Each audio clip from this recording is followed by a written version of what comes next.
안녕하세요. 역사상 가장 혼란했던 시대, 그 한복판에서 펼쳐지는 정말 놀라운 기적 이야기 속으로 지금부터 함께 들어가 보겠습니다.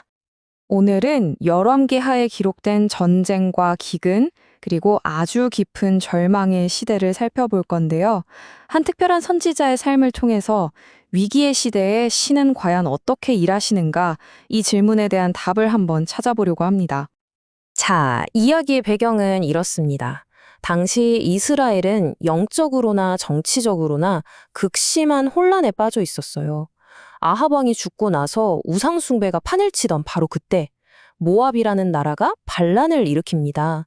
그래서 세 명의 왕이 힘을 합쳐 군대를 이끌고 진격하는데 하필이면 물 한 방울 없는 사막으로 들어가게 되죠. 상황이 정말 최악이죠. 병사들은 물론이고 동물들까지 타는 목마름에 쓰러져 가고 있었습니다. 눈앞에 보이는 건 그냥 확실한 패배뿐이었어요.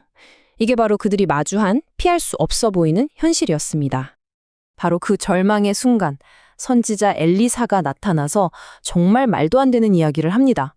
하나님께서 바람 한 점, 비 한 방울 없이 이 마른 골짜기에 물을 가득 채워주실 거고, 심지어 모압과의 전쟁에서도 이기게 해주실 거라는 거죠. 그런데 하나님의 능력이라는 게 꼭 이렇게 큰 전쟁터에서만 나타나는 건 아니에요.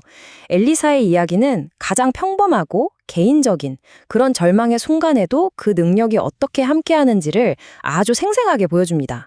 한 과부의 이야기를 한번 자세히 들여다볼까요? 먼저 빚 때문에 두 아들이 노예로 팔려갈 정말 끔찍한 위기에 처합니다. 그때 엘리사가 아주 이상한 지시를 내려요.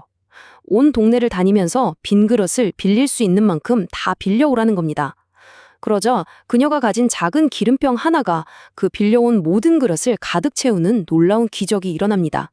결국 과부는 그 기름을 팔아서 빚을 다 갚고 남은 돈으로 가족과 함께 살아갈 수 있게 된 거죠. 이야기는 여기서 그치지 않아요. 독이 든 국을 먹고 죽어가던 선지자들을 살려내고 보리떡 20개라는 정말 턱없이 부족한 양으로 100명을 배불리 먹이기도 합니다. 심지어 갑작스럽게 죽은 아들을 끌어안고 절망한 어머니에게는 생명 그 자체를 되돌려주기까지 하죠. 하나님의 개입이 얼마나 일상적이고 또 절실한 필요에 응답하는지 보여주는 대목입니다. 그런데 더 흥미로운 건 하나님의 능력이 이스라엘이라는 경계 안에만 머물지 않는다는 거예요. 그 정점은 바로 적국의 장군 나아만이라는 인물의 놀라운 이야기에서 펼쳐집니다. 나아만, 그는 정말 대단한 사람이었죠. 전쟁을 승리로 이끈 위대한 용사, 그야말로 권력과 위엄의 상징이었습니다. 하지만 그런 그를 무너뜨린 건 칼이나 창이 아니라 속에서부터 파고드는 나병이었어요. 결국 그는 모든 자존심을 내려놓고 적국인 이스라엘의 선지자를 찾아오게 됩니다. 나아만이 뭘 기대했을까요? 아마 선지자가 직접 나와서 거창한 의식을 행하고 막 극적으로 자신을 치유해 줄 거라고 상상했을 겁니다. 하지만 엘리사는 얼굴도 안 보여주고 그냥 상환을 통해서 요단강에 가서 7번 몸을 씻으세요 라는 너무나도 단순한 메시지만 전하죠. 인간의 화려한 기대와 하나님의 소박한 방식이 정말 극명하게 대조되는 순간이에요. 바로 이 지점이 핵심입니다. 나아만은 분노해서 그냥 돌아갈 뻔했지만 결국 순종하거든요. 그의 피부가 깨끗해진 기적보다 더 중요한 건 그의 교만한 마음이 꺾이고 순종을 통해 완전히 변화되었다는 사실입니다. 이렇게 눈에 보이는 현실 너머에 숨겨진 진실이 있다는 주제는 엘리사 자신이 적군에게 포위되었을 때 가장 극적으로 드러나게 됩니다. 아람 군대가 자신들이 있는 성을 완전히 에워싼 걸 본 사환이 막 공포에 질려서 어쩔 줄 몰라 합니다. 그때 엘리사는 아주 차분하게 이 간단한 기도를 드려요. 기도가 끝나자마자 정말 놀라운 일이 벌어집니다. 사환의 눈이 활짝 열리는데 눈앞에 보이는 적군 너머로 온 산을 가득 메운 하나님의 불말과 불병거, 즉 보이지 않는 거대한 군대를 보게 된 거죠. 알고 보니 자신들을 지키는 군대가 훨씬 더 많았던 겁니다. 여기서 엘리사의 선택이 정말 대단하죠. 이 압도적인 힘으로 적을 그냥 쓸어버리는 게 아니라 그들의 눈을 멀게 해서 사마리아 성 한가운데로 이끌고 가요. 그리고는 그들을 죽이는 대신에 잔치를 베풀어서 집으로 돌려보냅니다. 이건 그냥 힘자랑이 아니에요. 파괴가 아닌 자비를 베푸는 차원이 다른 힘을 보여주는 거죠.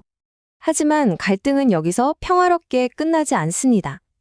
오히려 이야기는 이스라엘 역사상 가장 끔찍하고 절망적인 순간, 바로 사마리아 성이 완전히 포위되는 상황으로 치닫게 됩니다. 성 안의 굶주림은 그야말로 지옥과 같았습니다. 평소에는 쳐다보지도 않을 나귀머리나 심지어 비둘기 똥 같은 것들이 말도 안 되는 가격에 거래되고, 나중에는 굶주린 부모가 자기 자식을 삶아먹는 끔찍한 일까지 벌어집니다. 이 완벽한 절망, 아비규환의 한복판에서 엘리사가 또다시 정말 믿을 수 없는 예언을 선포합니다. 바로 24시간 안에 이 끔찍한 기근이 끝나고 식량이 넘쳐나게 될 것이다. 모두가 미쳤다고 생각했겠죠? 그런데 이 기적을 가져온 게 참 아이러니해요. 왕도, 군대도 아니었습니다. 성 밖에서 죽어가던 4명의 나병 환자. 사회에서 가장 버림맞은 사람들이었죠.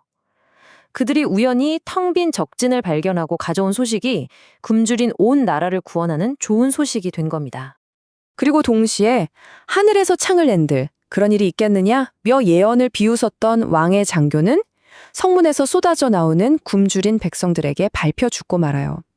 구원의 약속과 심판의 경고, 하나님의 말씀은 한치의 오차도 없이 그대로 이루어진다는 걸 보여주는 정말 섬뜩한 증거죠. 자, 이 모든 기적 이야기들을 관통하는 하나의 진실이 있습니다.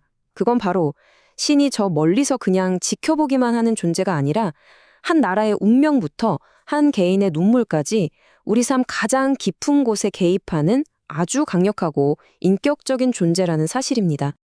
결국 이 오래된 이야기는 오늘 우리에게 하나의 질문을 던지는 것 같아요. 눈에 보이는 이 혼란스러운 현실 너머에서 일하고 있는 그 보이지 않는 손길을 당신은 지금 어디에서 발견하고 있나요?